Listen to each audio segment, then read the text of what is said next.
never mind. Back when we were still changing forever, one thing was enough. For me is never enough for me. Ay, andyan pala kayo guys. Dumating na nga pala yung order kong earbuds na Monster Enlight 207 guys. Ang pinapatugtog ko nga pala ay August. Syempre, August ngayon. So, apakaganda ng effect talaga nito. May touch control na din siya guys.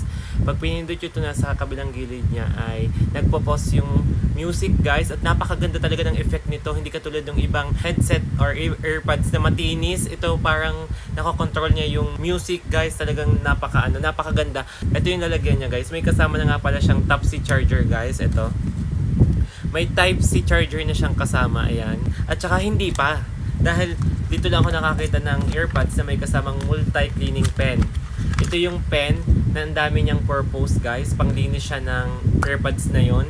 Ito guys, kung may dumi or mga tutuli nyo, alam ko yan. Isa kayo sa may mga nagamit ng earbuds sa may mga tutuli. Ito guys, may brush siyang kasama. Ayan. Brush. Tsaka ito matulis na to, yung pantanggal nga ng mga dumi-dumi. Tapos pag hinatak nyo siya guys, ayan. Foam siya, malambot siya. Matilo siya kaya dapat hindi siya maabot ng mga bata kasi matilo siya. Ayan, delikado. Maliit lang siya.